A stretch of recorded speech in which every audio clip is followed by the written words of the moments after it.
Hello student, आज की इस क्लास में हम लेकर हैं क्लास 10 मैथ अध्याय 1 वास्तविक संख्याएं का प्रश्नावली 1.2। जैसा कि आप जानते हैं कि हमारा लेक्चर नंबर 2 है। लेक्चर नंबर 1 में हम प्रश्नावली 1.1 को पूरी तरह से समाप्त कर दिया है। उसका लिंक आपको डिस्क्रिप्शन बॉक्स, आई बटन, कमेंट बॉक्स, वीडियो के एंड स्क्रीन चारों जहां मैंने प्रोवाइड करा दिया है। जैसा कि जानते हैं हमारा इस बार टारगेट है कि सभी स्टूडेंट अपने एग्जाम में 95% मार्क्स लेकर आएँ। लेकिन 95% मार्क्स लाने के लिए आपको बहुत शिद्दत के साथ मेहनत करना होगा।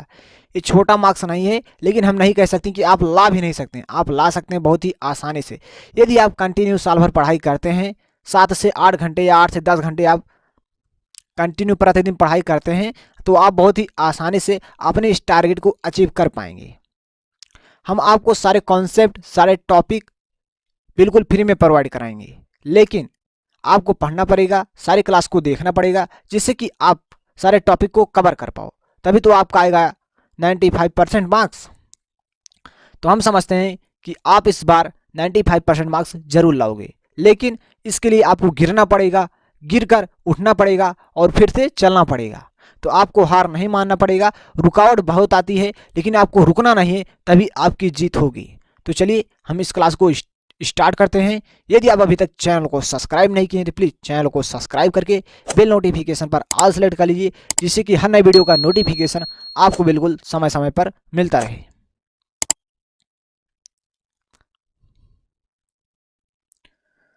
देखिए क्वेश्चन नंबर 1।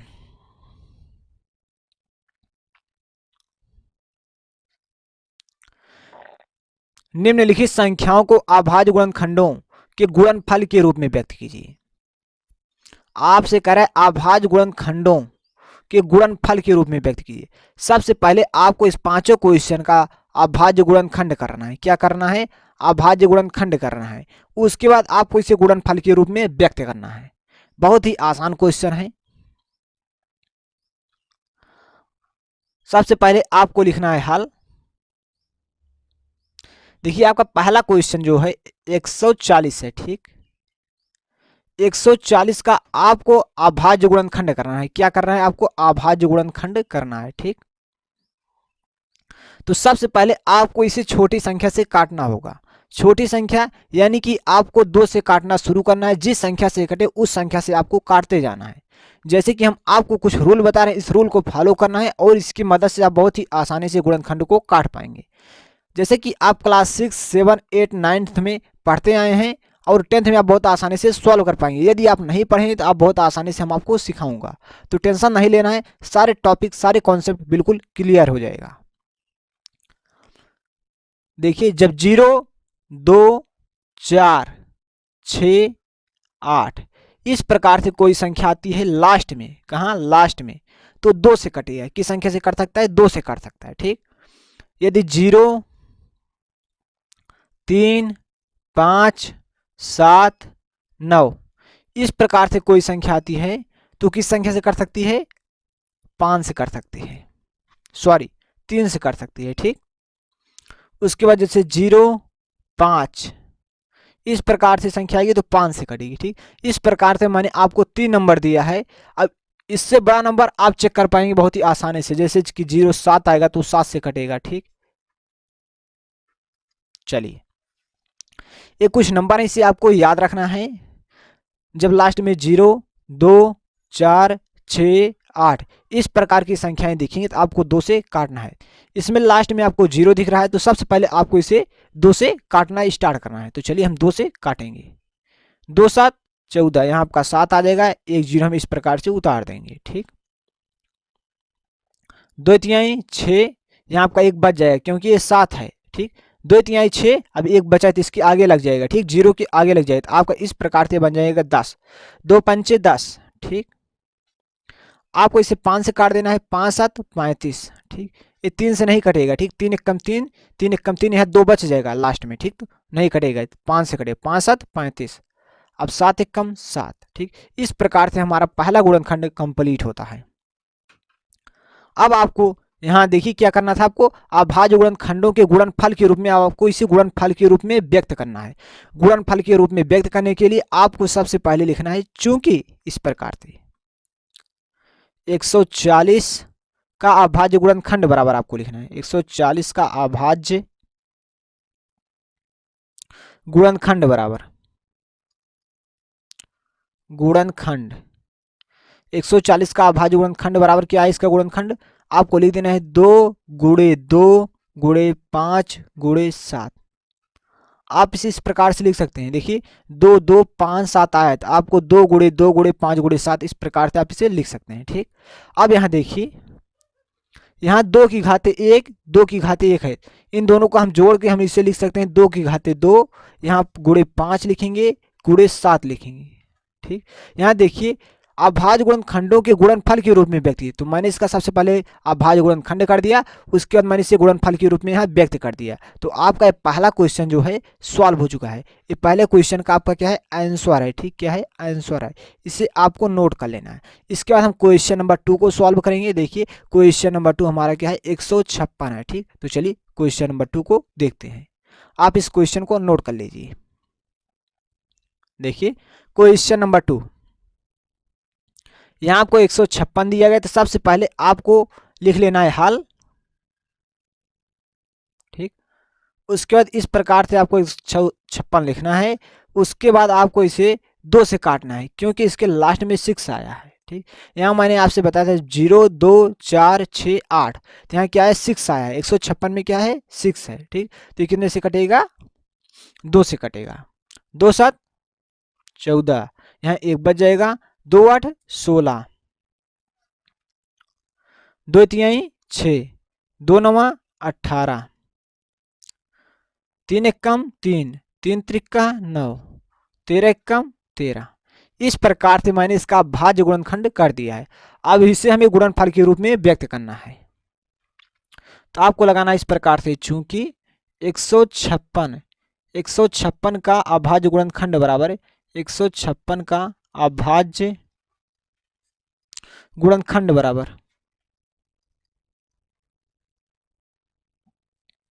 156 का अभाज्य गुणनखंड बराबर क्या आ जाएगा आपका,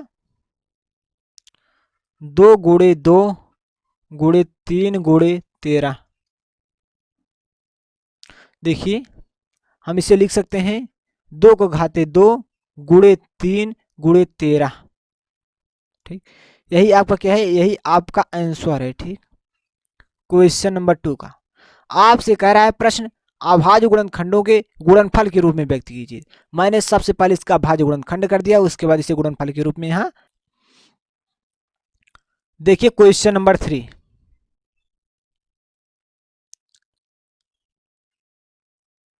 तीन 3825, हम इसे 3 से काटेंगे, 3 एकम 3, 3 दूनी 6, यहाँ आपका 2 बच गया तो बन जाएगा 22, 3 सते 21, 1 बच गया, 3 बचे 15।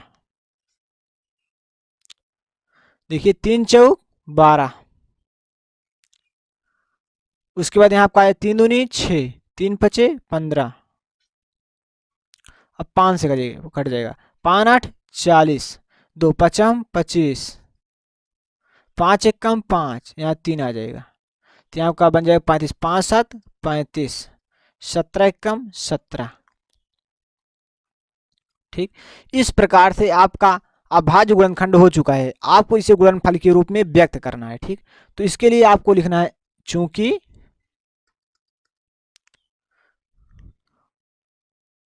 3825 का अभाज्य गुणनखंड बराबर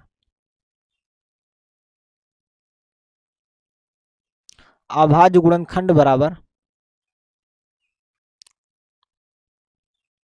अभाज्य गुणनखंड बराबर आपका आ जाएगा 3 गुणे 3 गुणे 5 गुणे 5 गुणे 17। तो हम इसे लिख सकते हैं 3 के घाते 2, क्योंकि इसकी घात 1 इसकी घात 1, इन दोनों को हम जोड़ के लिख सकते हैं 3 के घाते 2। और इसी प्रकार से यहाँ देखिए 5 घाते 1 5 घाते 1, इन दोनों गुणा में घाते जुड़ती हैं, यहाँ हम लिख सकते हैं 5 घाते 2 गुणे 17। ये क्या है आपका आंसर है इस क्वेश्चन का। ठीक, इस प्रकार से पहला क्वेश्चन का क्वेश्चन नंबर 3 सॉल्व होता है। आप इसे नोट कर लीजिए, उसके बाद हम आगे बढ़ेंगे।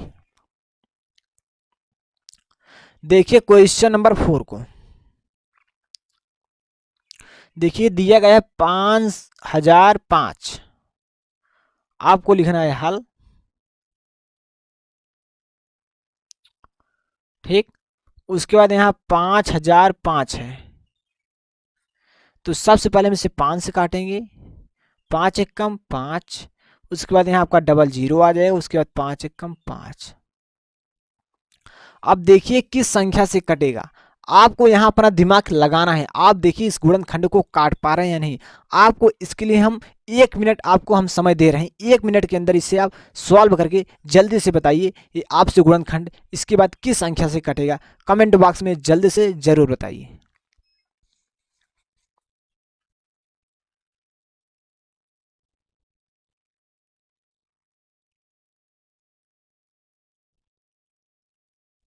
चलिए देखिए 5 से यहाँ काटा, 5 से कटेगा नहीं क्योंकि इसके लास्ट में 1 आ गया है। ठीक, 6 से कटेगा नहीं, ये 7 से हम चेक करेंगे। देखिए 7 एकम 7, यहाँ आपका 3 बच गया है, तो यहाँ आज बन जाएगा 30, 7 चौक 28। ठीक, उसके बाद यहाँ पर देखिए क्या बच गया, 2 बच गए, तो यहाँ बन जाएगा 21, 7 त्रिक 21, 143 आ गया। ठीक, अब हम इसे 11 से काटेंगे, 11 कम 11, यहाँ आपका बच गया, क्या बच गया, 3 बच गए, 11 तियाँ 33। अब हम इसे 13 से काटेंगे, 13 कम 13। ठीक, इस प्रकार से आपका एक गुणनखंड समाप्त होता है, सॉल्व होता है। ठीक, उसके बाद मैंने इसका अभाज्य गुणनखंड कर दिया है। अब आपको इसे गुणनफल के रूप में व्यक्त करना है, तो आपको लगाना है चूंकि 5005 का अभाज्य गुणनखंड, अभाज्य गुणनखंड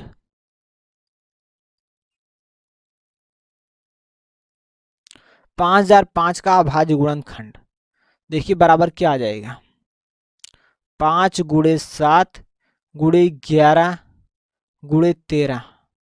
ठीक, तो यही आपका इस गुणनफल के रूप में व्यक्त करना था, मैंने इसे गुणनफल के रूप में व्यक्त कर दिया है। इसमें कोई संख्या 2 बार नहीं है जिसे कि हम घात के रूप में लिख सकें। 5 एक बार है, 7 एक बार, 11 13 सारी संख्या एक बार है, यही इसका आंसर है। ठीक, इस प्रकार से क्वेश्चन आपकी परीक्षा में पूछे जाएंगे, 100% पूछे जाएंगे। सारे क्वेश्चन को बहुत अच्छे से सॉल्व करना है, इस पर प्रैक्टिस जरूर करना है और एक नोट्स जरूर बनाइएगा। सबसे पहले आपको प्रश्न वाली 1.1 को अच्छे से कवर करना है, मतलब लेक्चर नंबर 1 को आपको सबसे पहले कंप्लीट कर लेना है। उसके बाद इस लेक्चर को कंप्लीट करना है, जिससे कि आपका एक नोट्स बहुत अच्छे से तैयार हो जाए और आपको एक बेहतरीन तरह से समझ में आ जाए। आपको समझ में आए तो, समझ में ना आए तो, हमारा पूरा प्रयास रहेगा कि आपको 100% समझ में आए। यदि आपको कहीं समझ में नहीं आता है तो भी आपको नोट करना है, उसके बाद इस क्लास को रिपीट करके देखना है, आपको बहुत बेहतरीन तरह से समझ में आ जाएगा जो क्वेश्चन आपको समझ में नहीं आ रहा है। ठीक, ध्यान से देखिए तो एक ही बार में समझ में आएगा, क्योंकि मैंने एकदम बेसिक से आपको सारे क्वेश्चन को सिखाने का प्रयास कर रहा हूँ। चलिए आगे बढ़ते हैं। देखिए क्वेश्चन नंबर 5, 7429, आपको लिखना है हल। 7429। ठीक, इसे आपको चेक करना है किस संख्या से कर सकता है। आप देख सकते हैं इसके लास्ट में क्या है, 9 है। ठीक, इसके लास्ट में क्या है, 9 है, तो आप देख सकते हैं 9 है तो किस संख्या से कर सकता है, 3 से कर सकता है। तो चलिए हम 3 से चेक करेंगे। पहले देखिए 3 दूनी 6, उसके बाद 3 यहाँ से 1 बजे, 3 चौक 12, उसके बाद 3 चौक 12, 3 त्रिक 9 थे, 3 से कट जाएगा। देखिए 3 दूनी 6 आ जाएगा, इसके आगे यहाँ 1 बच जाएगा, अलग जाएगा, तो उसके बाद 3 चौक 12, उसके बाद 2 बच जाएगा, 3 सते 21, सॉरी, उसके बाद यहाँ आपका है 3 चौक 12, उसके बाद 2 बच गया, 3 सते 21, ये 3 से नहीं कटेगा। ठीक, नो पॉसिबल ही नहीं 3 से कट जाए। ये कटेगा आपका 17 से, क्या कटेगा, 17 से कटेगा। ठीक, चलिए आप चेक कर सकते हैं। 17 का पहाड़ आपको पढ़ना जिससे 74 से ज़्यादा ना हो। 17 चौका 68, क्या हो गया 17 चौका 68, 4 बार गए 68 आया, तो आपका बच गया 6, तो बन गया 62, क्या बन गया 62, 17 त्रिक 51, ठीक। उसके बाद 3 बार गया आपका आ गया 51, ठीक। तो यहाँ पर क्या बच गया 11 बच गया, ठीक। तो ये बन गया 119 आपका। तो 17 का पहाड़ पढ़ना है आपको, ज़्यादा 119 से ज़्यादा ना हो। 17 सत्ते 119 होता है, क्या होता है 17 सत्ते 119, तो यहाँ आपको आ जाएगा 7, ठीक। इस प्रकार से आपको गुणनखंड काटना होगा। सारे क्वेश्चन पर बहुत अच्छे से आपकी प्रैक्टिस होनी चाहिए। देखिए अब उसके बाद ये कटेगा 19 से, 19 दूना 38, तो आपका बच जाएगा 5, यहाँ बन जाएगा 57, 19 त्रिक 57, अब एक कट जाएगा आपका 23 से, 23 से कम 23। इस प्रकार से आपका पांचवा गुणनखंड बहुत पूरी तरह से सॉल्व होता है। तो यहाँ आपको लिख लेना है, चूंकि 17 गुणे सॉरी यहाँ आपका आ जाएगा 7429 का अभाज्य गुणनखंड, अभाज्य गुणनखंड,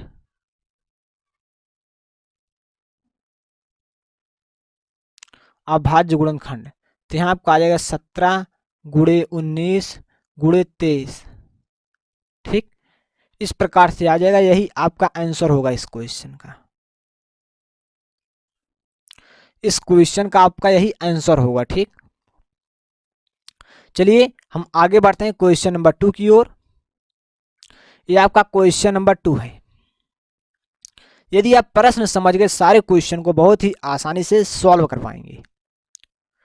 पूर्णांकों के निम्नलिखित युग्मों के HCF, आपसे करा HCF और LCM ज्ञात कीजिए तथा इसकी जांच कीजिए कि दो संख्याओं का गुणनफल बराबर HCF गुणे LCM होता है।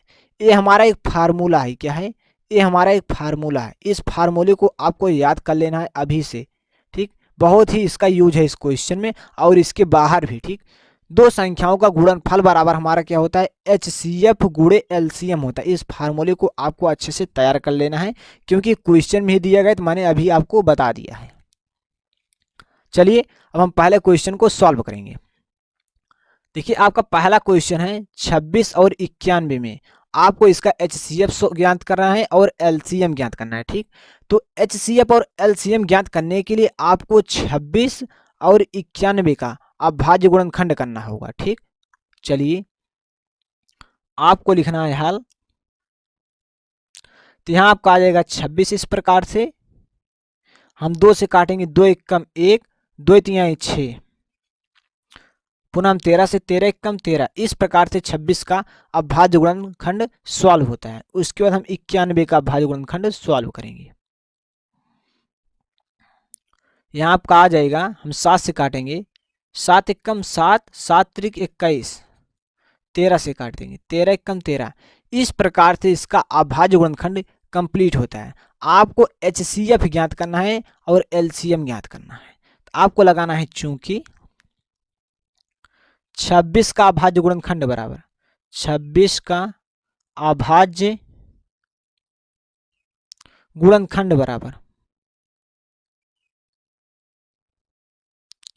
26 का अभाज्य गुणनखंड बराबर आपका हो जाएगा 2 गुणे 13, ठीक। क्योंकि मैंने 26 का अभाज्य गुणनखंड किया है तो 2 और 13 से कट गए पूरी तरह से, ठीक। तो यहाँ मैंने 2 और गुणे 13 लिख दिया है, ठीक। अब उसके बाद यहाँ 91 का अभाज्य गुणनखंड बराबर अभाज्य गुणनखंड बराबर,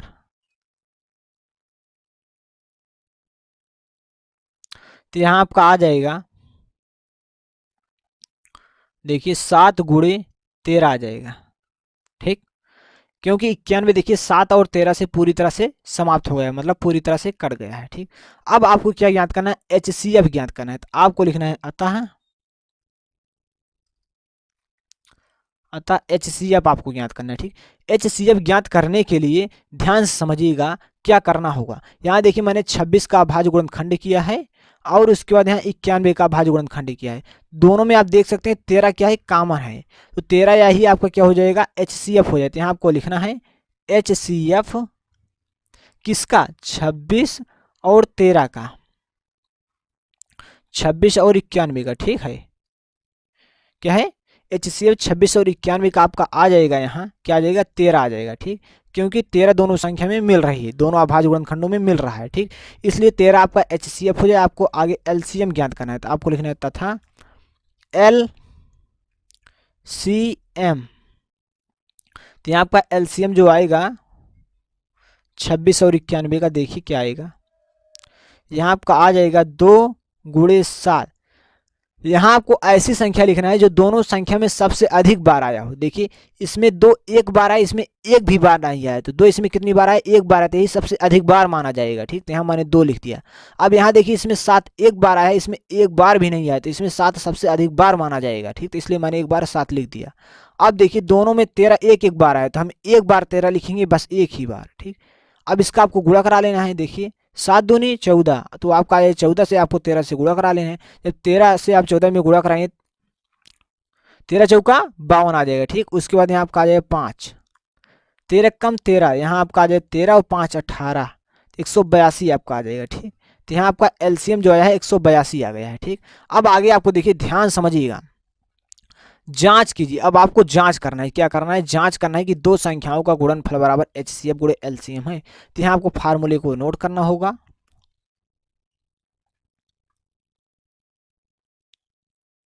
दो संख्याओं, ठीक, ये आपका जांच हो रहा है, क्या है, दो संख्याओं देखिए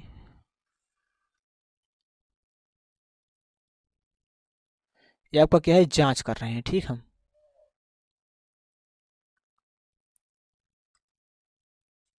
जांच, ठीक, दो संख्याओं का गुणनफल, दो संख्याओं का गुणनफल बराबर आपका आ जाएगा HCF गुणे LCM, ठीक। इस प्रकार से आपका इतना आ जाएगा। अब दो संख्या आपका देखिए क्या है, 26 है। पहले क्वेश्चन में आपकी दो संख्या 26 और 91 आपको दिया, क्या दिया, 26 और 91 दिया गया था।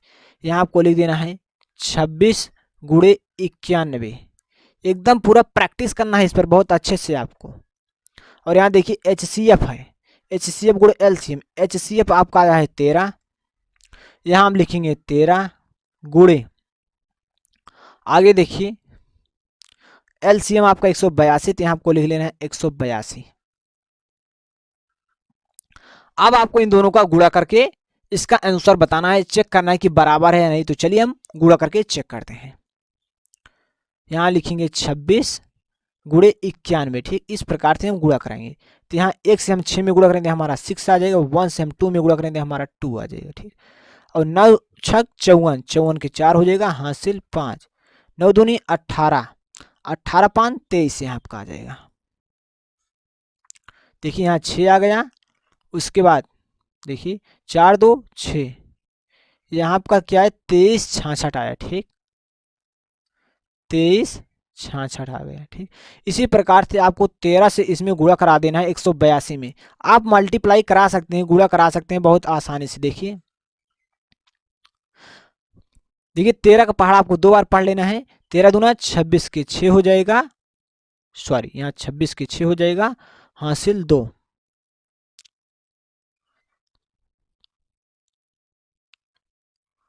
अब 13 का पहाड़ आपको 8 बार पढ़ना है। 13 13 13 26, 13 3 39, 13 4 52, 13 5 65, 13 6 78, 13 7 91, 13 8 104। इस प्रकार से आप पढ़ सकते हैं। यदि आप डायरेक्ट भी पढ़ सकते हैं 13 8 104, इस प्रकार से आप पढ़ सकते हैं, ठीक। 13 8 104 हो जाएगा, ठीक। 104 यहाँ आपका 2 आया था, तो यहाँ इसमें आपको ऐड कर देना है, तो यहाँ आपका 106 हो जाएगा, यहाँ 106 के 6 आ जाएगा, ठीक। उसके बाद आपका 10 क्या हो जाएगा, हासिल हो जाएगा। अब 13 कम 13, 10 हासिल इसमें जोड़ देना, आपका आ जाएगा 23, ठीक। इस प्रकार से इसका गुणा करने के बाद यहाँ आपका आ जाएगा 23 66 आ जाएगा, ठीक। आप इस प्रकार से गुणा कर सकते हैं, ठीक। मैंने आपको एकदम डिटेल से समझाया, एकदम बेसिक से, ठीक। चलिए हम इसे मिटा देते हैं, आपको इसे नोट कर लेना है, ठीक। उसके बाद हम आगे बढ़ेंगे। आप डायरेक्ट पढ़ सकते हैं 13×104, या आप एक बार में पढ़ सकते हैं, या पूरा पढ़ा पढ़ के आप सॉल्व कर सकते हैं। जितना आप प्रैक्टिस करेंगे उतना आसानी से आप पढ़ पाएंगे। चलिए देखिए क्वेश्चन नंबर 2, यही आपका आंसर है, ठीक, एक क्वेश्चन का। अब देखिए आपका दूसरा क्वेश्चन यहाँ क्या है, 510 और 92 है, ठीक। यहाँ आपको लिखना है हल।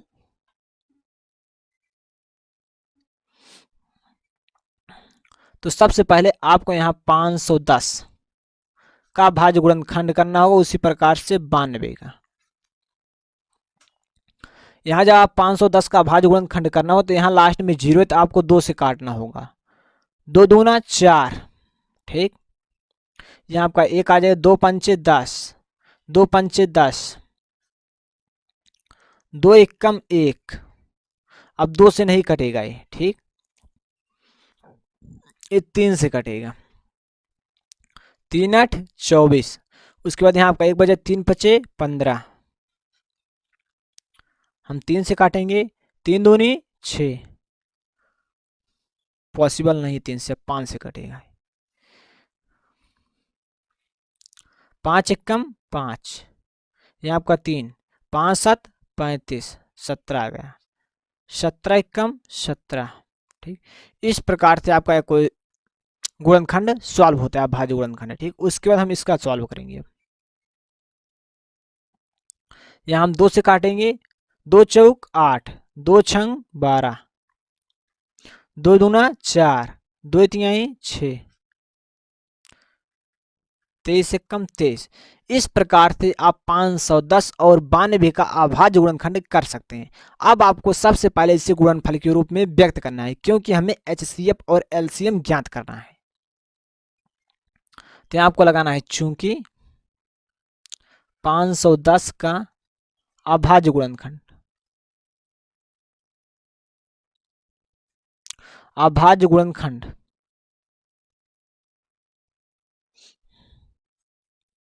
ठीक, 510 का अभाज्य गुणनखंड। अब 510 का अभाज्य गुणनखंड आपका हो जाएगा 2 गुणे 3 गुणे 5 गुणे 17। उसके बाद 92 का इसी प्रकार से 92 का अभाज्य गुणनखंड, अभाज्य गुणनखंड।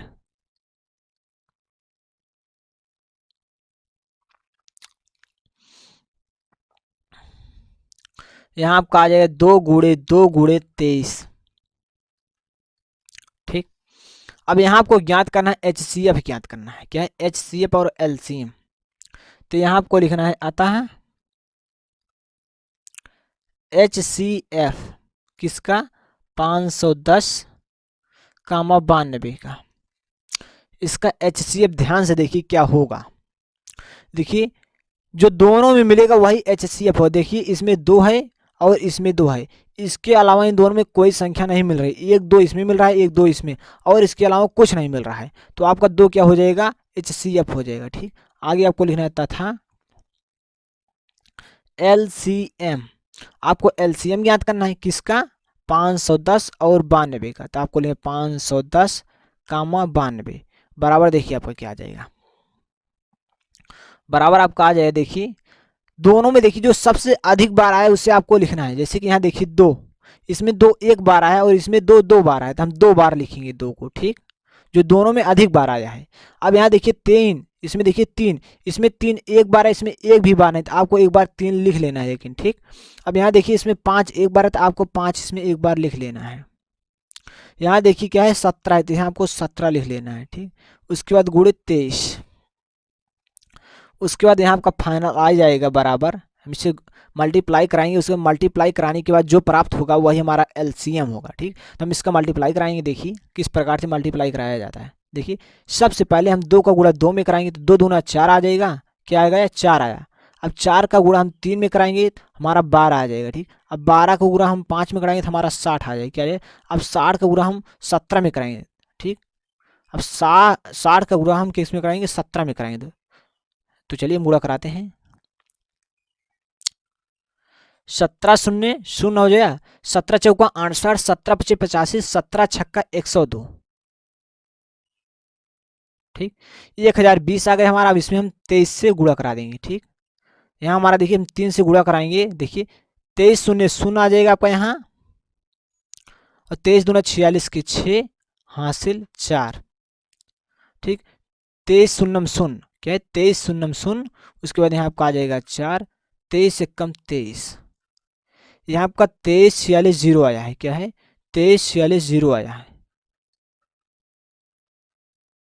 ठीक, इस प्रकार से यहाँ आपका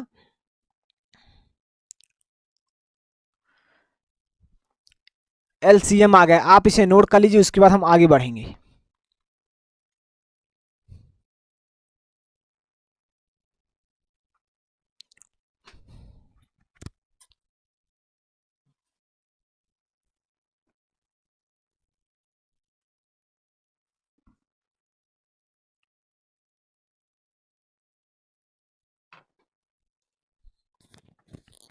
चलिए आगे बढ़ते हैं।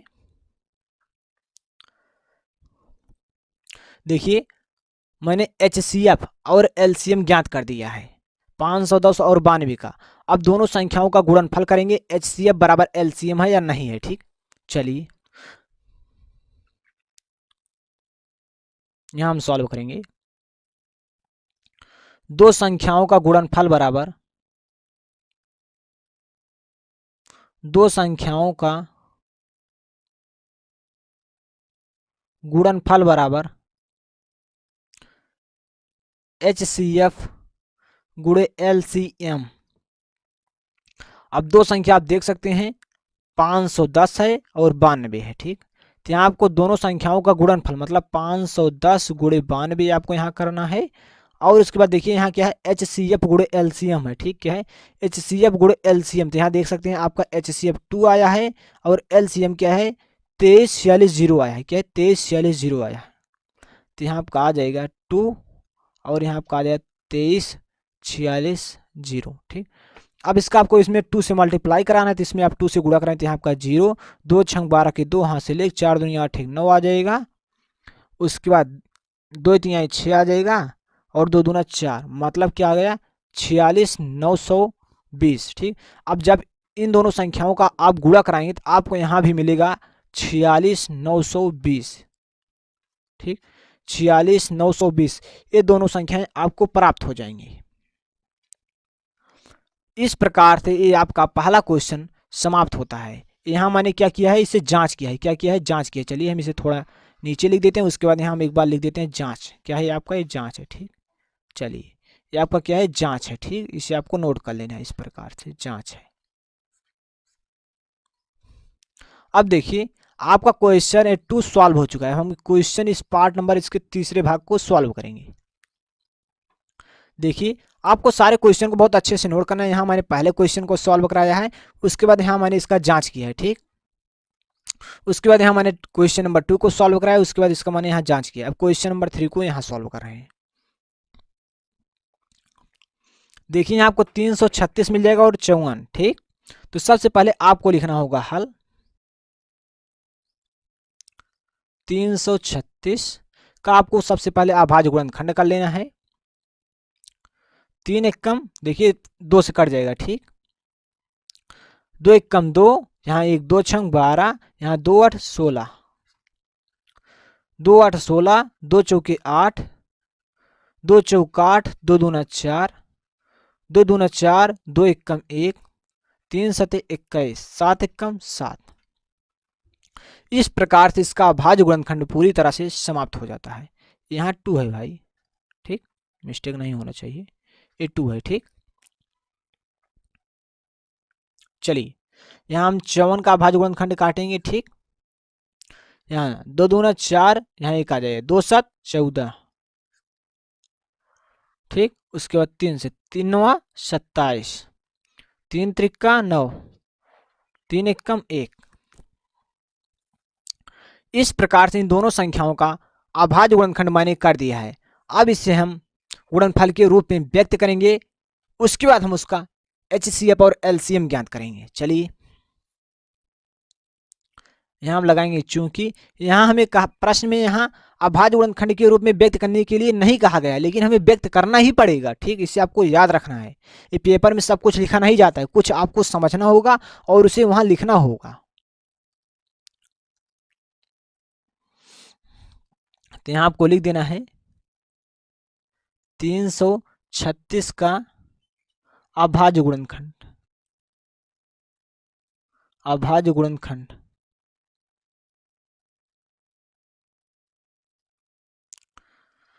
तो क्या आ जाएगा, देखिए यहाँ 2 गुणे 2 गुणे 2 गुणे 2 4 बार है। ठीक, उसके बाद 3 गुणे 7 है। ठीक, इस प्रकार से आपका 54 का अभाज्य गुणनखंड आ जाएगा।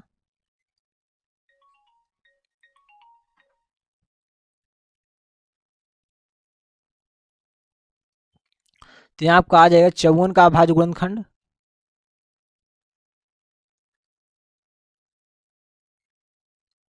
ठीक, जब हम 54 का अभाज्य गुणनखंड करेंगे तो यहाँ हमारा आ जाएगा 2 गुणे 3 गुणे 3 गुणे 3।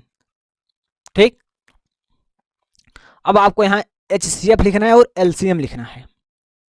तो आपको लिखना होगा अतः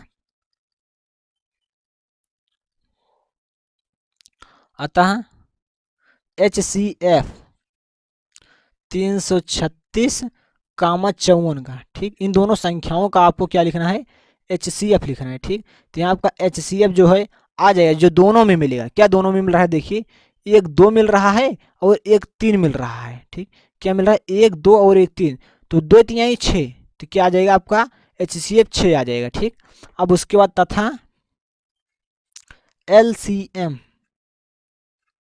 336 कामा 54 का। ठीक, LCM आपको याद करना है। अब LCM में देखिए दोनों संख्या क्या क्या मिल रहा है LCM में। ठीक, LCM क्या हो, LCM आपका क्या होता है, जो दोनों में सबसे अधिक बार पूछा आया हो। ठीक, देखिए यहाँ आपका LCM, इसमें देखिए 1 बार 2 2 3 4, 4 बार 2 आया है सबसे अधिक बार, 4 बार इसमें 2 आया, इसमें 1 बार है तो हम 4 बार 2 लिखेंगे यहाँ। ठीक, तो यहाँ आपका आ जाएगा 2 गुणे 2 गुणे 2 गुणे 2। ठीक, इस प्रकार से। इसके बाद यहाँ देखिए इसमें क्या है, इसमें 3 1 बार आया है, इसमें 3 3 बार आया है, तो हम 3 3 बार लिखेंगे। ठीक, 3 गुणे 3 गुणे 3। ठीक, अब यहाँ देखिए 7 इसमें 1 बार आया है और इसमें 7 एक भी बार नहीं आया, मतलब इसमें अधिक बार आया है, तो ठीक इसे यहाँ हम 7 लिखेंगे। अब आपको इन सारी संख्याओं का गुणा कराना है। ठीक, और गुणा करके आपको इससे जल्दी से बताना है इसका आंसर कितना आ रहा है। कमेंट बॉक्स में बहुत जल्दी से बताइए इन सारी संख्याओं का गुणा करने के बाद कितना प्राप्त होता है। देखिए आपको गुणा कैसे कराना है हम आपको बता रहे हैं। देखिए सबसे पहले आपको 2 का गुणा 2 में कराना है। ठीक, 2 का गुणा 2 में आपका आ जाएगा 4, उसके बाद 4 का गुणा आपको इस 2 में कराना है तो आपका आ जाएगा 8, 8 का गुणा आपको 2 में कराना है आपका आ जाएगा 16, तो 16 का गुणा आपको 3 में कराना है, 16 3 48 आ जाएगा, तो आपको 48 का गुणा आपको 3 में कराना है। ठीक, उसके बाद देखिए क्या आता है, 3 8 24 के 4 हासिल 2, 3 8 24 के 4 हासिल 2, 3 चौक 12 1 13 14। ठीक, 144 आ गया। ठीक,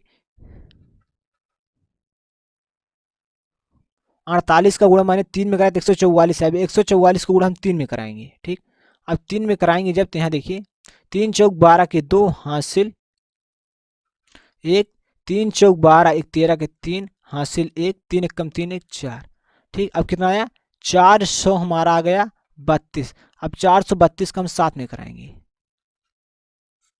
7 दूनी 14, क्या आ गया 7 दूनी 14 के 4 हासिल 1, 7 त्रिक 21, 1 22 के 2 हासिल 2, 7 चौक 28, 2 30, 3024 आया। क्या आया 24 आया।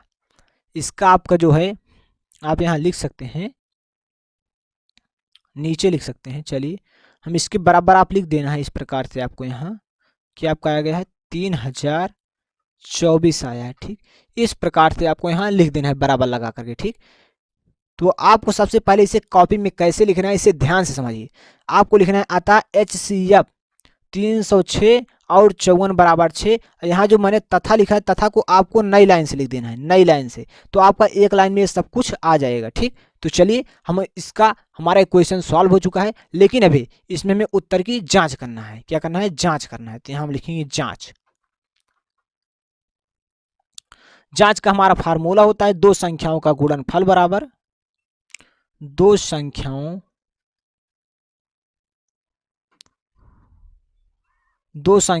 का गुणनफल बराबर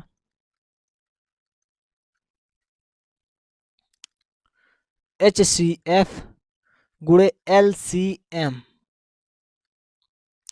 अब दो संख्याएं आपकी क्या है, आप देख सकते हैं 336 और 54 है, तो यहाँ आपको लिखना है 336 गुणे 54 बराबर, देखिए आपका यहाँ क्या है, HCF गुणे LCM। तो आपका यहाँ देखिए क्या है, आया है HCF आपका 6 आया, तो यहाँ आपको लिख देना है 6। उसके बाद LCM आपका क्या है, 3024 आया है। क्या है? 3024, यहाँ मैंने लिख दिया 3024। उसके बाद यहाँ आपका आ जाए 3024।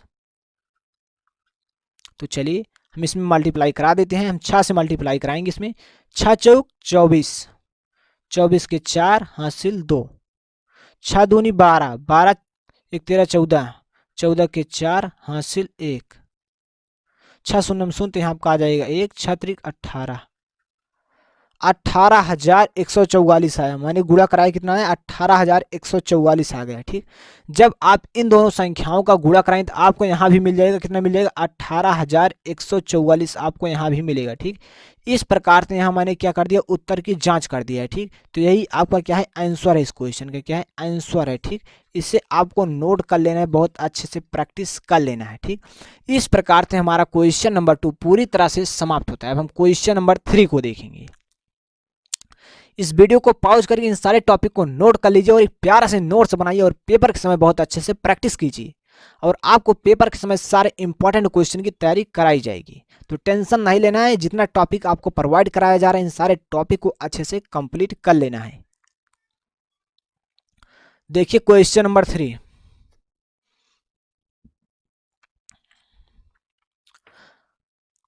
अभाज्य गुणनखंडन विधि द्वारा निम्नलिखित पूर्णांकों को HCF, क्या कह रहा है, HCF और LCM ज्ञात कीजिए। ठीक, अभाज्य गुणनखंडन विधि द्वारा निम्नलिखित पूर्णांकों के HCF और LCM ज्ञात कीजिए। चलिए आपका पहला क्वेश्चन देखिए, 12, 15, 21 का आपको क्या करना है, HCF ज्ञात करना है और LCM। दूसरा क्वेश्चन आपका 17, 23, 29। तीसरा क्वेश्चन है आपका 8, 9, 25। तो चलिए हम पहले क्वेश्चन को सॉल्व करते हैं। तो आपको लिखना है सबसे पहले हल अभाज्य गुणनखंडन विधि द्वारा। तो सबसे पहले आपको 12, 15, 21 का अभाज्य गुणनखंड करना होगा। तो चलिए यहां हम लिखेंगे 12, इसका अभाज्य गुणनखंड करेंगे, तो यहाँ हमारा 2 छंग 12, 2 तिहाई 6, 3 एकम 3। इसी प्रकार से हम 15 का करेंगे, तो यहाँ आपका आ जाएगा 3 पचे 15, 5 एकम 5। इसी प्रकार से 21 का करेंगे, 3 सते 21, 7 एकम 7। इस प्रकार से मैंने तीनों संख्याओं का, तीनों नंबर का, तीनों अंक का अभाज्य गुणनखंड कर दिया है। अब हमें इसमें क्या ज्ञात करना है, HCF और LCM ज्ञात करना है। तो आपको यहां लगाना है चूंकि, इस प्रकार से आपको लिखना है 12 का अभाज्य गुणनखंड बराबर 12 का अभाज्य गुणनखंड बराबर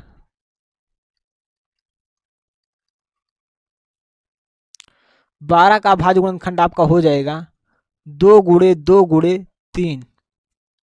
ठीक, उसके बाद आपको लिखना है 15 का अभाज्य गुणनखंड, 15 का अभाज्य गुणनखंड।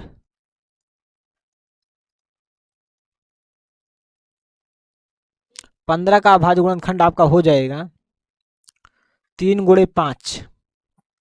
ठीक, उसके बाद 21 का अभाज्य गुणनखंड, 21 का अभाज्य गुणनखंड,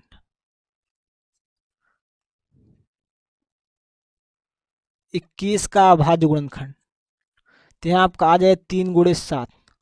ठीक, इस प्रकार से यहाँ आपको प्राप्त हो जाएगा इतना। अब आगे आपको HCF और LCM ज्ञात करना है। आपको लिखना है अतः HCF किसका 12, 15, 21 कहते हैं, आपको लिख देना है 12, 15, 21, इसका HCF क्या होगा, जो तीनों में मिलेगा वही आपका HCF है। इसमें देखिए 3 है, इसमें भी 3 है, इसमें भी, तो आपका HCF 3 हो जाएगा। ठीक, अब आगे आपको क्या याद करना है, LCM। चलिए, तथा LCM।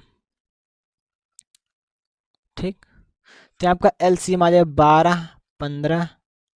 ठीक, इसे हम नेक्स्ट लाइन से लिखते हैं, ठीक, जिससे कि हमारा एक ही बार में आ जाए। यहाँ हम लगाएंगे तथा, ठीक, LCM, तो हमारा 12, 15, 21 जो LCM हो, देखिए जो तीनों में सबसे अधिक बार आया होगा उसे हम लिखें। देखिए जैसे कि इसमें दो बार आया है, सबसे अधिक बार है, इसमें एक भी बार नहीं आया है, तो हम लिखेंगे दो बार। अब यहाँ देखिए तीनों में 3 एक ही बार आया है, मतलब सबसे अधिक बार 3 ही माना जाएगा, तो 1 3 आपको लिख लेना है। अब यहाँ देखिए इसमें 5 एक बार आया, इसमें नहीं आया, इसमें भी नहीं है, तो यहाँ आपको 5 एक बार इस प्रकार से लिख देना है। अब उसके बाद यहाँ 7 एक बार इसमें है, तो आपको यहाँ 7 लिख देना है। अब आपको सबका मल्टीप्लाई कर लेना है, जो आएगा वही आपका क्या हो जाएगा, LCM हो जाएगा। तो चलिए हम मल्टीप्लाई कराते हैं। देखिए 2 दूना 4, 4 3 12, ठीक, 12 पंचे 60, आपका क्या है 60 आ गया। अब 60 का गुणा आपको 7 में कराना है, तो यहाँ आपका आ जाएगा, देखिए 7 छंग 42, 420 है, क्या आया 420 है। और 420 जो है आपका LCM है, क्या है LCM है। चलिए इस प्रकार से आपका पहला भाग कंप्लीट होता है। ठीक, आपको HCF और LCM ज्ञात करना था, मैंने HCF और LCM ज्ञात कर दिया। अब हम भाग नंबर 2 को सॉल्व करेंगे इसी प्रकार से।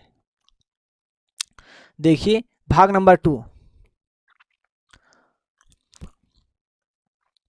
आपको लिखना है हल।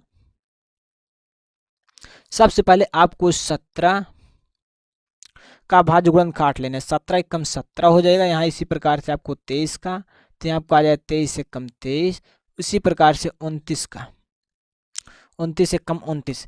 इस प्रकार से आपको इन तीनों नंबर का भाज्य गुणनखंड कर लेना है। उसके बाद आपको लगा देना है चूंकि, इस प्रकार से यहाँ आपको लिखना है 17 का अभाज्य गुणनखंड, 17 का अभाज्य गुणनखंड, 17 का अभाज्य गुणनखंड, 23 का अभाज्य गुणनखंड,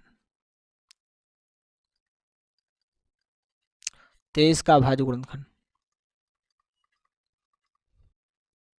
अब मैंने जैसे 17 का भाज्य गुणनखंड किया तो हम 17 को लिख सकते हैं 1 गुणित 17। यहाँ मैंने 23 का भाज्य गुणनखंड किया तो यहाँ हमारा आ जाएगा 1 गुणित 23। उसी प्रकार से यहाँ मैंने 29 का भाज्य गुणनखंड किया, 29 का अभाज्य गुणनखंड,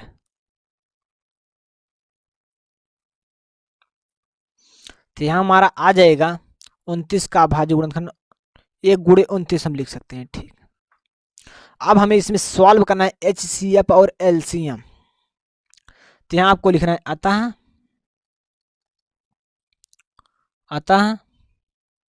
HCF क्या है, अतः HCF 17, 23, 29 बराबर आपका देखिए क्या आ जाएगा 1, क्योंकि तीनों में 1 मिल रहा है, क्या मिल रहा है 1 मिल रहा है, तो एक हमारा क्या हो जाएगा HCF हो जाएगा।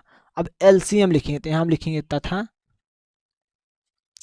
LCM, तो यहाँ आपका आ जाएगा 17, 23, 29। ठीक, इस प्रकार से आपका LCM है। अब इससे आपको यहाँ सॉल्व कर लेना है, तो यहाँ आपका आ जाएगा 17 गुणे 23। देखिए हम 1 से 17 में गुणा कराएंगे 17 ही आएगा, इसलिए 1 से हम 23 में गुणा करेंगे 23 ही आएगा, 1 से हम 29 में गुणा करेंगे तो हमारा 29 ही आएगा। तो यहाँ हम डायरेक्ट लिखेंगे 17 गुणे 23, एक हम इसमें गुणा कराएंगे तो कोई फर्क नहीं पड़ेगा। ठीक, तो यहाँ 17 गुणे 23 गुणे हमारा 29 आ जाएगा। इन तीनों संख्याओं का गुणा करके इसका आंसर आपको जल्दी से कमेंट बॉक्स में बताना है।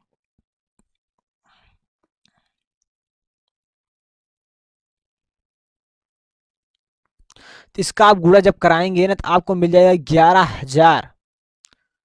11,339। क्या मिल जाएगा आपको? मिल जाएगा 11,339 आपको मिल जाएगा।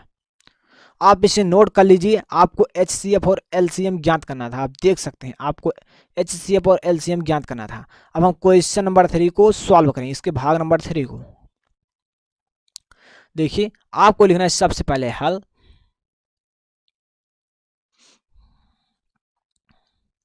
यहाँ आपका आ जाएगा 8। हम 8 को जब सॉल्व करें तो यहाँ 2 चौक 8, 2 दूना 4, 2 एकम 1। इसी प्रकार से आपको 9 से 3 त्रिक 9, 3 एकम 3। इसी प्रकार से आपको 25 को 5 25, 5 एकम 5। ठीक, उसके बाद यहाँ देखिए आपका फाइनली क्या आ जाएगा। यहाँ देखिए मैंने इसका अभाज्य गुणनखंड कर दिया। इसे सबसे पहले हम गुणनफल के रूप में व्यक्त करेंगे। तो आपको लगा देना है चूंकि यहाँ 8 का अभाज्य गुणनखंड, 8 का अभाज्य गुणनखंड, अभाज्य गुणनखंड, 8 का अभाज्य गुणनखंड।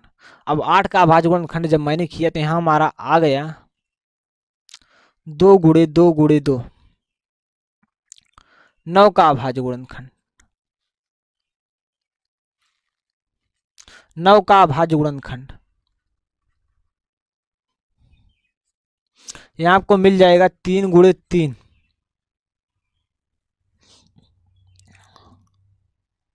25 का अभाज्य गुणनखंड, 25 का अभाज्य गुणनखंड, 25 का अभाज्य गुणनखंड। यहाँ 5 गुणे 5 हो जाएगा। ठीक, इस प्रकार से यहाँ मैंने इन तीनों संख्या का अभाज्य गुणनखंड कर लिया और इसे गुणनफल के रूप में लिख दिया। अब हमें यहाँ HCF और LCM ज्ञात करना है। तो यहाँ हमारा आ जाएगा अतः HCF 8 9 25, अतः 8 9 25। इन तीनों संख्याओं का हमारा HCF जो हो जाएगा क्या हो जाएगा? 1 आ जाएगा, क्योंकि हम इन तीनों संख्या में 1 से गुणा कराएंगे तो हमारा क्या हो जाएगा? जब हम इसमें 1 से गुणा कराएंगे तो इसमें हमारा कोई फर्क नहीं पड़ेगा। ठीक, इसलिए हमारा जो है 1 क्या हो जाएगा? HCF हो जाएगा। LCM ज्ञात करना है तो हम लिखेंगे तथा LCM, तथा LCM। तो यहाँ आपका 8 9 25 का क्या हो जाएगा? LCM हो जाएगा। अब इन सारी संख्याओं का हमें गुणा करा लेना है। किसकी संख्या का? देखिए यहाँ 2 2 2 है, 3 बार हम 3 बार 2 लिखेंगे। 2 गुणे 2 गुणे 2, उसके बाद 3 गुणे 3 गुणे 3 गुणे 5 गुणे 5 गुणे 5। इन सारी संख्याओं का आपको गुणा करा लेना है। देखिए हम इसका गुणा कराएंगे यहाँ 2 दूना 4, 4 दूना 8। ठीक, 8 त्रिक 24, 24 तीन 72। क्या है? 24 तीन 72। तो चलिए हमारा 72 आ गया है। इन दोनों 5 25, तो हम 25 से इसमें गुणा कर देंगे। 25 दूना 50 हो जाएगा, यहाँ का 5 आ जाएगा।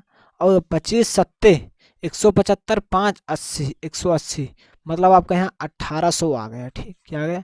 1800 आ गया है। इस प्रकार से आपका ये क्वेश्चन नंबर 3 पूरी तरह से सॉल्व होता है। आप इन सारे क्वेश्चन को नोट कर सकते हैं। पहला क्वेश्चन देख सकते हैं, यहाँ इसका सलूशन है।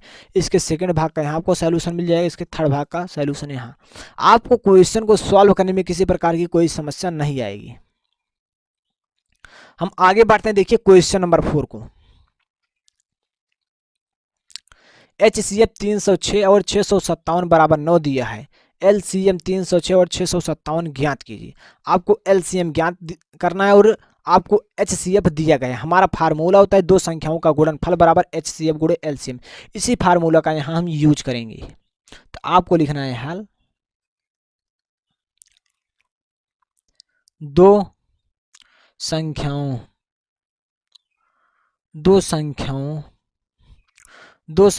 का गुणनफल, दो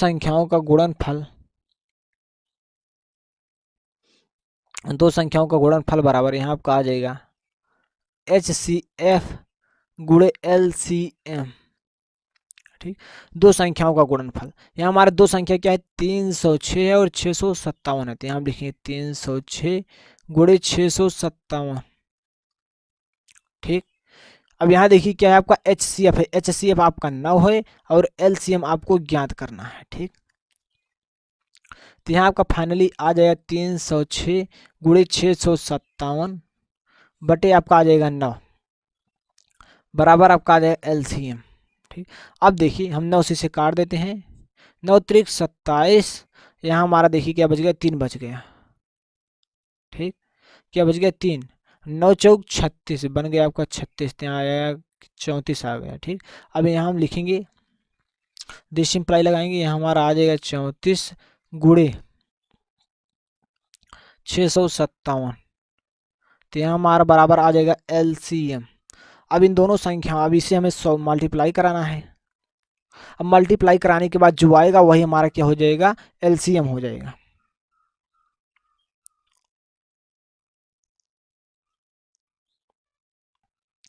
तो इन सारी संख्याओं का गुणा कराने के बाद हमें मिल गया है 22,338। क्या मिल गया, 22,338। इन दोनों संख्याओं का गुणा कराने का 22,338 मिल गया। आप इस प्रकार से लिखना है 657, उसके नीचे आपको 34 लिखना है, उसके बाद इसका आपको गुणा करा लेना है। ठीक, उसके बाद यहाँ जोड़ लेना है, तो आपको यहाँ मिल जाए 22,338 बराबर आपको क्या आ जाएगा, LCM। तो आप यहाँ लिख सकते हैं अतः क्या है, अतः LCM क्या है, अतः LCM किसका, 106 657 657, इसका LCM क्या आया है देखिए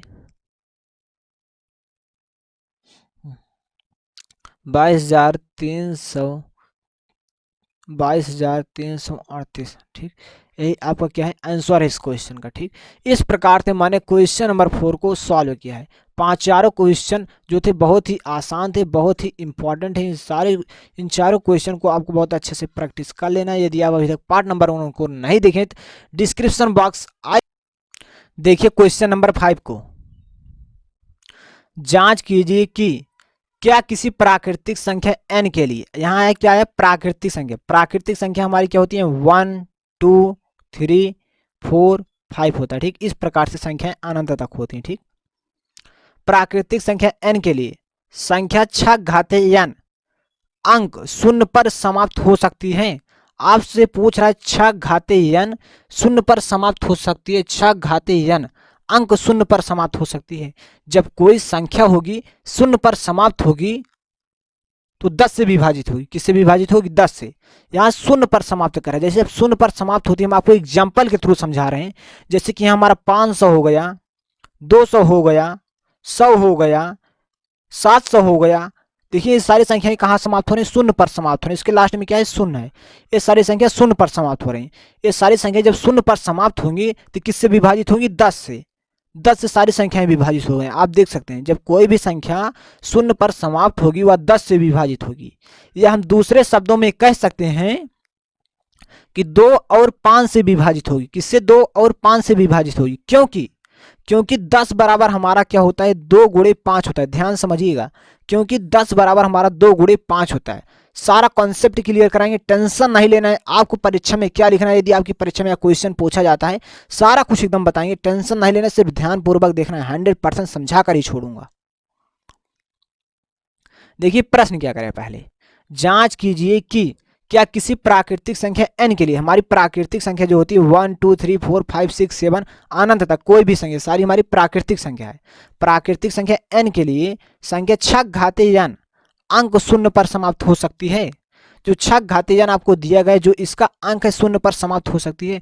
जब कोई भी संख्या शून्य पर समाप्त होगी वह 10 से विभाजित होगी। जैसे कि आप देख सकते हैं 500 हुआ, 200 हुआ, 100 हुआ, 700 हुआ, और कोई भी संख्या आप ले सकते हैं। उसके लास्ट में जैसे यहाँ हम लिख सकते हैं 1050 ले लें, ये भी शून्य पर समाप्त हो रहा है तो 10 से विभाजित हो जाएगा, कर जाएगा। ठीक, तो हमारे कहने का मतलब है जब कोई भी संख्या है जो शून्य से समाप्त होगी वो 10 से विभाजित होगी। ठीक, पूरा पूरा कटेगा 10 से। इतना कॉन्सेप्ट आपका क्लियर हो गया है। ठीक, या हम दूसरे शब्दों में कह सकते हैं कि 2 और 5 से विभाजित होगा, क्योंकि हमारा 10 बराबर 2 और 5 है। लेकिन यहाँ ध्यान से समझिए, जब मैंने छह घातीय n का अभाज्य गुणनखंड किया तो हमारा है 2 गुणे 3 के पावर n आ गया है। ध्यान समझिएगा, जब मैंने इसे सॉल्व किया तो यहाँ में मिल गया 2 घातीय n गुणे 3 के घाते n हमें मिल गया। ठीक, इस प्रकार से इतना मिल गया है। ये जो हमारा मिला इसमें 5 है ही नहीं। क्या है?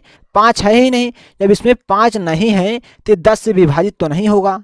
ये मतलब जब इसमें 5 नहीं तो 5 से विभाजित नहीं हो सकता है। क्या है? ये 5 से विभाजित नहीं हो सकता है। एक हमारी प्रमेय होती है अंकगणित की आधारभूत प्रमेयिका, उसके अनुसार हम बता सकते हैं अंकगणित की आधारभूत प्रमेयिका की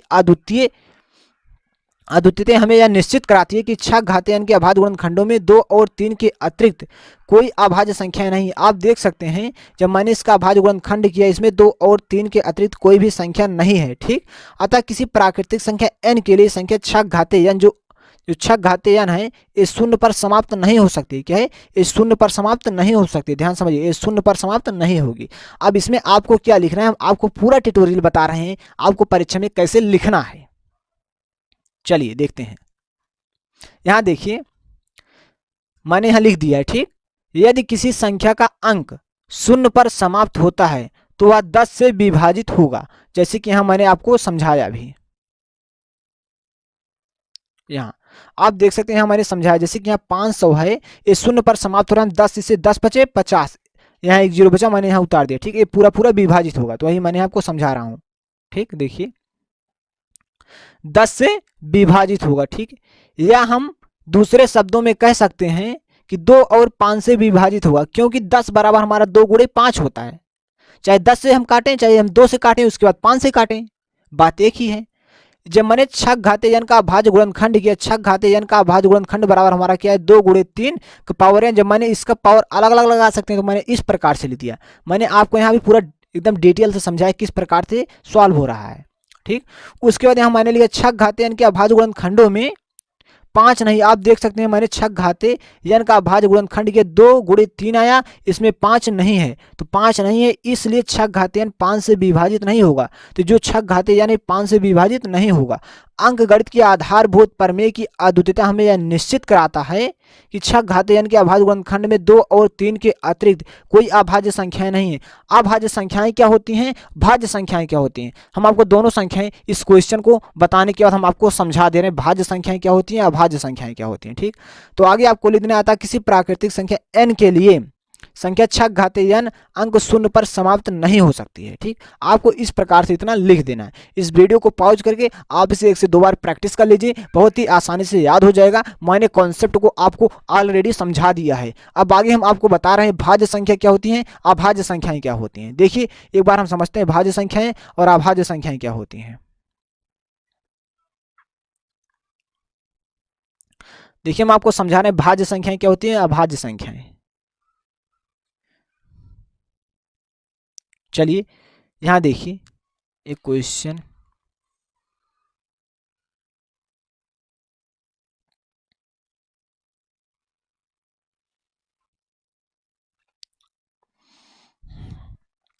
देखिए हम यहां आपको भाज्य संख्याएं और अभाज्य संख्याएं समझाएंगे। ठीक, देखिए पहले आप समझिए भाज्य संख्या क्या होता है, क्योंकि आपको क्वेश्चन नंबर इसमें देखिए ये आपका क्वेश्चन नंबर 5 था, यहाँ अभाज्य संख्याएं नहीं है। आपको समझना है अभाज्य संख्याएं पहले क्या होती हैं और इसमें आ गया है भाज्य संख्याएं क्यों हैं। यहाँ देखिए व्याख्या कीजिए 7 गुणे 11 गुणे 13 गुणे प्लस 13 और 7 गुणे 6 गुणे 5 गुणे 4 गुणे 3 गुणे 2 प्लस 5 भाज्य संख्याएं क्यों। तो यहाँ पहले समझिए भाज्य संख्या क्या होती है और अभाज्य संख्याएं क्या होती हैं। तो हम बताएंगे भाज्य संख्याएं और हमारा क्या होता है अभाज्य संख्याएं।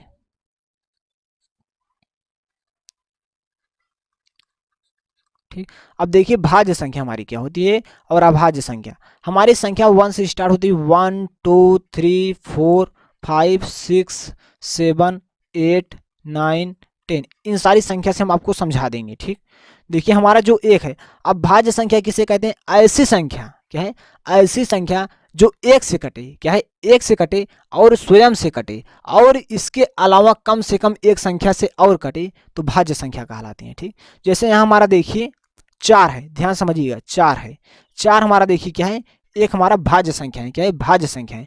अब 4 जो है हमारा एक से कटेगा, एक से हम काटें 1 चौके 4 आ जाएगा। ठीक, और ध्यान समझिएगा ये 2 से कट जाएगा, 2 दूना 4 आ जाएगा, ध्यान समझिएगा 2 से कट गया।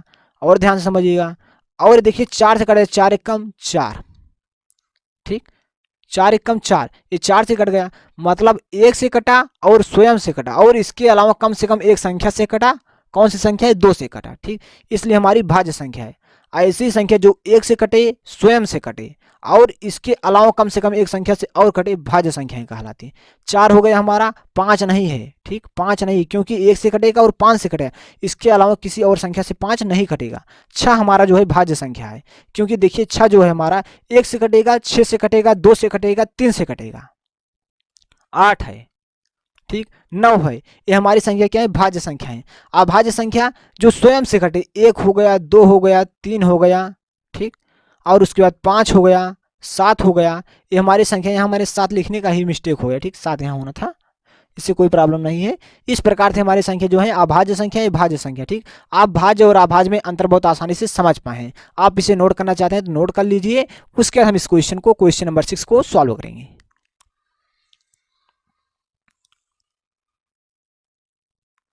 देखिए क्वेश्चन नंबर 6, ध्यान समझिए, एक ही बार में आप सीधा आपके दिमाग में ठोकेंगे। व्याख्या कीजिए कि 7 गुणे 11 गुणे 13 प्लस 13, 7 गुणे 6 गुणे 5 गुणे 4 गुणे 3 गुणे 2 गुणे 1 प्लस 5 भाज्य संख्याएं क्यों? आपसे पूछ रहा है दोनों संख्याएं जो है भाज्य संख्या क्यों है, आपसे पूछ रहा है। आपको लिखना है हल, दिया है, दिया है आपको 7 गुणे 11 गुणे 13 प्लस 13। ठीक, प्लस 13 आपको दिया गया है। तो पहले हम इसे सॉल्व करेंगे, उसके बाद हम इस नंबर को सॉल्व करेंगे, इस संख्या को। ठीक, अब देखिए सबसे पहले आपको इसे गुणा के रूप में इसे आपको पहले गुणा करा लेना है। देखिए 7 का गुणा हम 11 में करेंगे तो हमारा 77 आ जाएगा। अब 77 में आपको 13 से गुणा कर लेना है। किससे? 13 से आपको गुणा करना है। जब आप 13 से गुणा करेंगे तो आपका आ जाएगा 1001 आ जाएगा। क्या आ जाएगा? 1001 आएगा। ये 13 सत्ते 91, 91 के 1 हो जाएगा, उसके बाद आपका आ जाएगा 9। ठीक, 13 सत्ते 91, 91 में आप जब 9 जोड़ेंगे तो आपका आ जाएगा 1001। ठीक, उसके बाद यहाँ देखिए इसमें आपको 13 जोड़ना है, 13 इसमें से हम जोड़ देते हैं, हमारा आ जाएगा 1014 आ जाएगा। ठीक, तो हम बराबर 1014 लिख देंगे इस प्रकार से। अब देखिए आपको 1014 जो आपका आया है, इसका आपको अभाज्य गुणनखंड करना होगा। ये 2 से कट जाएगा, 2 पंचे 10, 2 7 14, दो संख्या एक साथ कट रही इसलिए इसके बीच में एक जीरो लगेगा। उसके बाद देखिए 3 से कटेगा, 3 एक कम 3, यहाँ 2, 3 छंग 18, 3 9 27, अभी 13 से कट जाएगा। 13 एक कम 13, 13 3 39, फिर पुनः 13 से कटेगा, 13 एक कम 13। अब देखिए जब मैं 1014 का अभाज्य गुणनखंड किया तो यहाँ में कई संख्या मिल गई, 2 3 13 पुनः 13। ठीक, इतनी संख्या मिली। अब देखिए जो है 1014 किस किस संख्या से कट सकता है? 2 से कट गया है, 3 से कट गया है, 13 से कट गया है, पुनः 13 से कट गया है। अब भाज्य संख्याएं कब होती है? मैंने आपको समझाया, जब 1 से कटे और स्वयं से कटे। क्या है? स्वयं से कटे। क्या है? स्वयं। क्या है? 1 से कटे, स्वयं से कटे और किसी संख्या से कटे। अब और किसी संख्या में 2 से कट रहा है, 3 से कट रहा है, 13 से कट रहा है, मतलब कई संख्या से कट रहा है। ठीक, तो आप इसमें बहुत आसानी से इसका आंसर आप लिख सकते हैं। तो चलिए आपको क्या लिखना है इसके आगे हम बता रहे हैं आपको। तो यहां आपको लिखना है चूंकि 1014, इस प्रकार से आपको लिखना है 1014 में 1014 में 2 या 2 से अधिक। क्या है? 2 या 2 से अधिक,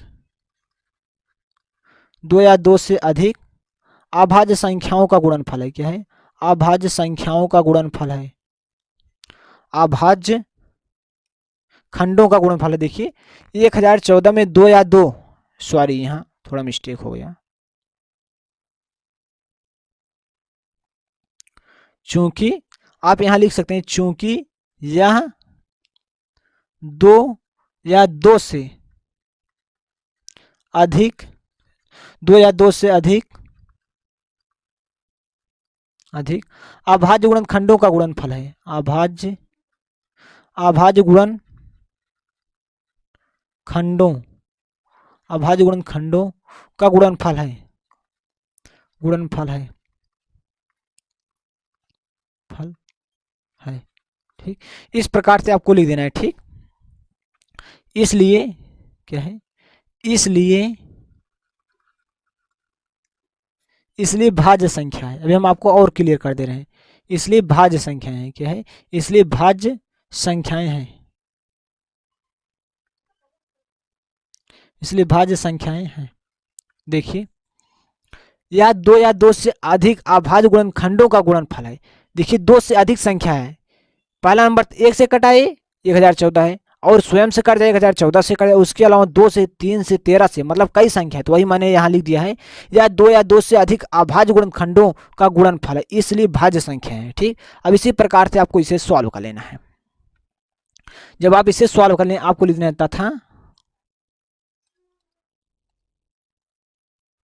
तथा आपको लिखना है 7 गुणे 6 गुणे 5 गुणे 3 गुणे 2 गुणे 1 प्लस 5। ठीक, अब देखिए 7 छंग 42। आपको इन सारी संख्या का जब आप गुणा करें तो यहाँ आपको मिल जाएगा 5040 मिल जाएगा। ठीक, और यहाँ प्लस 5 है, जब इसमें हम 5 को ऐड करें तो यहाँ हमारा मिल जाएगा 5045 मिल जाएगा। ठीक, जब हम 5045 का गुणनखंड करेंगे तो यहाँ देखिए 5 से कट जाए, 5 एक कम 5 5 9 45, दो संख्या एक साथ कट रही, इसलिए यहाँ एक जीरो लग जाएगा। ठीक, देखिए 5 एक कम 5, एक जीरो मैंने उतार दिया, उसके 5 9 45, दो संख्या एक साथ कट रहा है, इसलिए यहाँ जीरो आ जाए। ठीक, अब 1000 जो 9 आया है आपका, 1009 से कटेगा। ठीक, क्या कटेगा, 1009 से, तो यहाँ 1 आ जाएगा। ठीक, तो यहाँ आप लिख सकते हैं अतः, क्या है, अतः आप लिख सकते हैं 5045 5 और 1009 का गुणनफल है। ठीक, गुणनफल है। ठीक, अतः 5045 5 और 1009 का गुणनफल है, गुणनफल है। इसलिए भाज्य संख्याएं, क्या है, इसलिए भाज्य संख्याएं हैं। क्योंकि देख सकते हैं 5045 है, 1 से कटेगा, 5045 से कटेगा, और 5 से कटेगा, 1009 से कटेगा, मतलब 4 संख्या से कट रहा है, इसलिए क्या है, भाज्य संख्या है। आप बहुत ही आसानी से बता सकते हैं, क्योंकि 2 से अधिक संख्याओं से कट रहा है, इसलिए भाज्य संख्या। आप अपनी भाषा में लिख सकते हैं। जब कुछ ना समझ में आए तो जो मैं आपको समझाया उसकी मदद से आप लिख सकते हैं। अब हम क्वेश्चन नंबर 7 को सॉल्व करेंगे।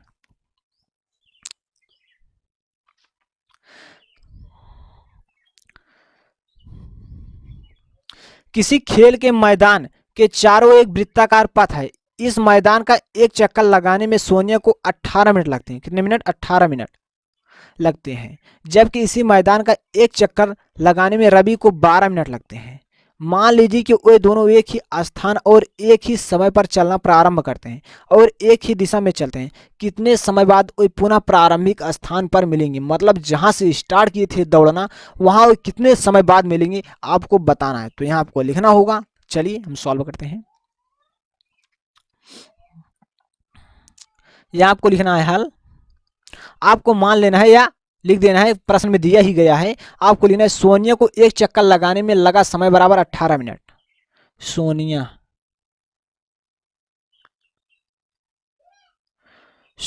को एक चक्कर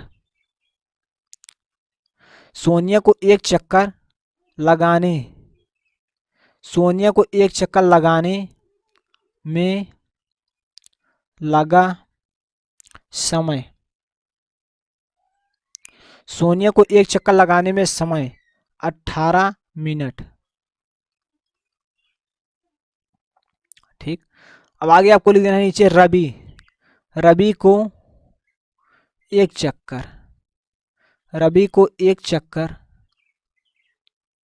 लगाने में लगा समय। ठीक, रवि को एक चक्कर लगाने में लगा समय 12 मिनट। ठीक, देखिए सोनिया को एक चक्कर लगाने में लगा समय, सोनिया एक लड़की है, उसे दौड़ने में ज़्यादा वक्त लगेगा, इसलिए उसे 18 मिनट लग रहा है। रवि को एक चक्कर लगाने में लगा समय, एक पुरुष है, एक इसे 12 मिनट में ही दौड़ ले रहा है। ठीक, आप समझिएगा। आपको आगे लिखना है चूंकि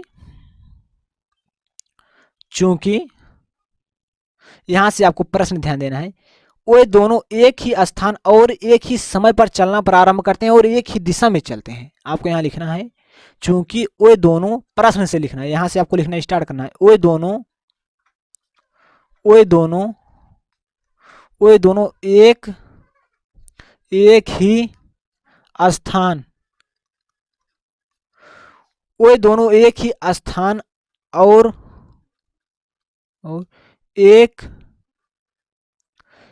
ही स्थान और एक ही समय पर चलना प्रारंभ करते हैं, चलना प्रारंभ करके और एक ही दिशा में चलते हैं, प्रारंभ करके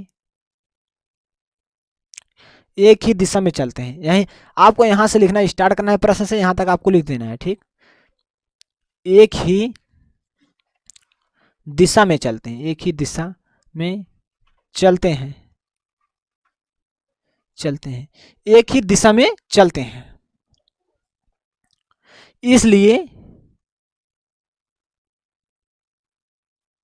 इसलिए 18 और 12 का एलसीएम ज्ञात करना होगा। इसलिए 18 और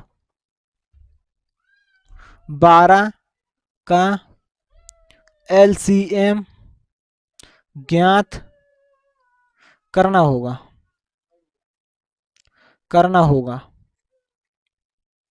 इसलिए 18 और 12 का एलसीएम ज्ञात करना होगा।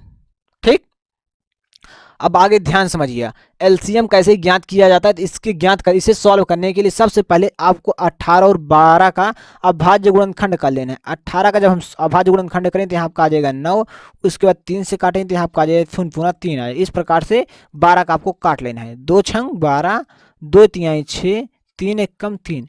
इस प्रकार से आप अभाज्य गुणनखंड कर सकते हैं। अब आगे समझिए, आपको एलसीएम ज्ञात करना है तो यहाँ आप लिख सकते हैं 18 का अभाज्य गुणनखंड, चूंकि या आप डायरेक्ट लिख सकते हैं 18 का अभाज्य गुणनखंड, 18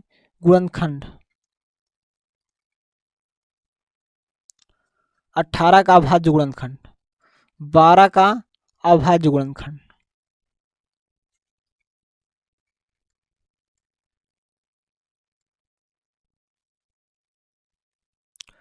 18 का अभाज्य गुणनखंड, 12 का अभाज्य गुणनखंड। अब देख सकते हैं 18 का अभाज्य गुणनखंड आपको मिल गया 2 गुणे 3 गुणे 3 मिल गया है, और यहाँ 12 का अभाज्य गुणनखंड आपको 2 गुणे 2 गुणे 3 मिल गया है।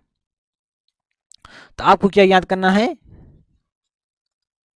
आपको ज्ञात करना है इसका एलसीएम ज्ञात करना है, एलसीएम।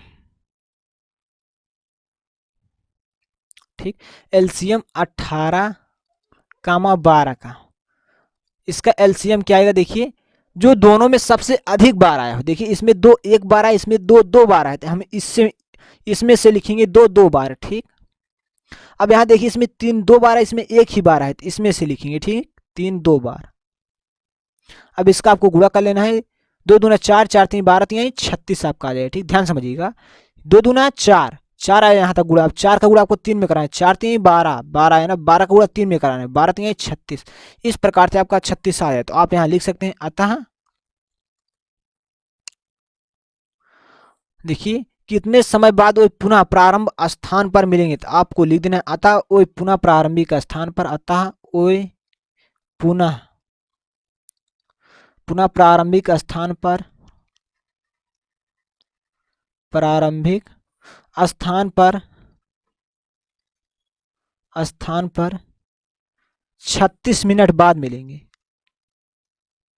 36 मिनट बाद मिलेंगे। ठीक, आपसे पूछ रहा है कितने मिनट बाद मिले, 36 मिनट बाद मिलेंगे, यही आपका आंसर है। इस प्रकार से आज की इस क्लास में आपका प्रश्नावली 1.0 पूरी तरह से समाप्त हो गया है। हम सारे क्वेश्चन को एक बार दिखाने का प्रयास करते हैं, आप नोट कर सकते हैं यहाँ वीडियो को पॉज करके। सारे क्वेश्चन को हम आपको प्रश्नावली 1.2 से देखिए, यहाँ से मैंने स्टार्ट किया था आज की इस क्लास को। क्लास 10 गणित था, अध्याय 1, लेक्चर नंबर 2 था हमारा। लेक्चर नंबर 1 में मैंने प्रश्नावली 1.1 को कंप्लीट किया था। यहाँ देखिए हमारा पहला क्वेश्चन देखिए, पहले क्वेश्चन में टोटल 5 क्वेश्चन है, तो यहाँ पहले क्वेश्चन को मैंने सॉल्व किया है। यहाँ आप देख सकते हैं आपका दूसरा क्वेश्चन है पहले क्वेश्चन का, यहाँ तीसरा क्वेश्चन, चौथा क्वेश्चन आपका है, पांचवा क्वेश्चन है। यहाँ से आपका स्टार्ट होता है क्वेश्चन नंबर 2। क्वेश्चन नंबर 2 का यहाँ मैंने पहले क्वेश्चन को सॉल्व किया है, ठीक, पहले क्वेश्चन को। और उसके बाद यहाँ मैं अगले पेज में हम सेकंड क्वेश्चन को यहाँ सॉल्व, देखिए यहाँ सेकंड क्वेश्चन आपका है, सेकंड क्वेश्चन। यहाँ मैंने उत्तर की जांच किया है दो संख्याओं के गुणनफल का, ठीक, बराबर HCF गुणे LCM। यहाँ दूसरे क्वेश्चन को मैंने सॉल्व कर दिया है। ये दूसरा क्वेश्चन है आपका, आगे इसका आपको जांच मिल जाएगा, ठीक, यहाँ आपका जांच है। और उसके बाद यहाँ आपका तीसरा क्वेश्चन है, ये आपका तीसरा क्वेश्चन है, और तीसरे क्वेश्चन का आपको यहाँ जांच मिल जाएगा, ठीक, ये आपका जांच है तीसरे क्वेश्चन का। अब इस प्रकार से आपका आ जाता है क्वेश्चन नंबर 3। देखिए यहाँ से आपका क्वेश्चन नंबर 3 आ जाता है, अभाज्य क्या है, अभाज्य गुणनखंडन विधि द्वारा निम्नलिखित पूर्णांकों के HCF और LCM ज्ञात कीजिए। यहाँ देखिए मैंने पहले क्वेश्चन का HCF और LCM ज्ञात कर दिया है, और यहाँ आप सेकंड पेज पर देख सकते हैं मैंने क्वेश्चन नंबर 2 का सॉल्व कर दिया है। यहाँ क्वेश्चन नंबर 2 का मैंने HCF, यहाँ आपको LCM यहाँ आपको मिल जाएगा।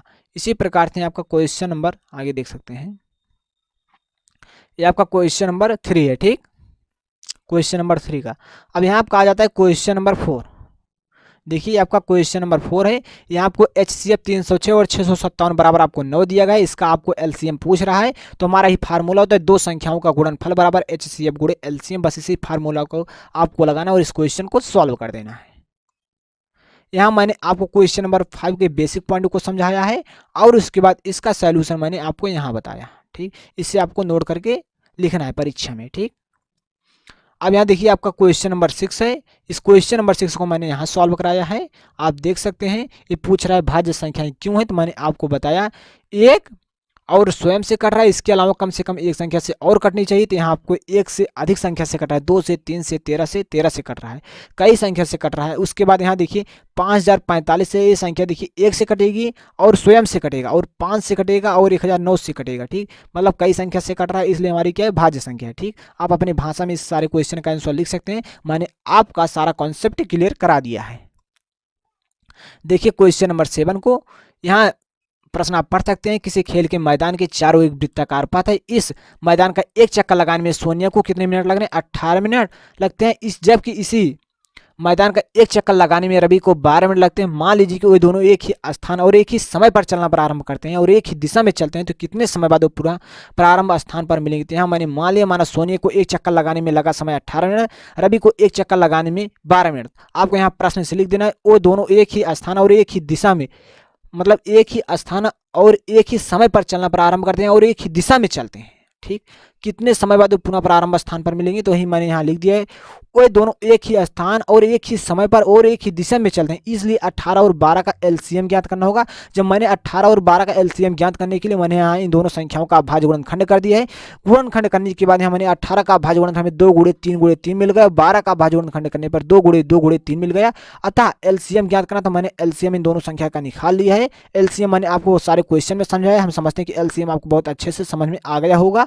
अतः वो पुनः प्रारंभिक स्थान पर 36 मिनट बाद मिलेंगे। इस प्रकार से आपको क्वेश्चन नंबर 7 कंप्लीट होता है। हम समझते हैं कि आज की इस क्लास को आपको बहुत बेहतरीन तरह से समझ में आया होगा। तो चलिए आज की इस क्लास में बस इतना ही, मिलते हैं नेक्स्ट वीडियो में, वहाँ हम आपको प्रश्न वाले 3.1.3 को सॉल्व कराएंगे। उससे पहले हम साइंस का क्लास लेकर आएंगे, चैप्टर नंबर 1 को कंप्लीट कराएंगे। जैसा कि हम आपसे वादा किए कि हम आपको इस चैनल पर ऑल सब्जेक्ट का कोर्स प्रोवाइड कराएंगे बिल्कुल फ्री में। और चैनल को सब्सक्राइब नहीं किए थे, यदि आप अभी तक क्लास को देख रहे थे तो प्लीज़ चैनल को सब्सक्राइब कर लीजिए और बेल आइकन पर ऑल सेलेक्ट। और यदि आप अभी तक अपने दोस्तों के पास इस वीडियो को शेयर नहीं किए तो प्लीज़ शेयर करना ना भूलें। तो चलिए आज की इस क्लास को यहीं स्टॉप करते हैं, मिलते हैं नेक्स्ट वीडियो में, तब तक के लिए जय हिंद जय भारत।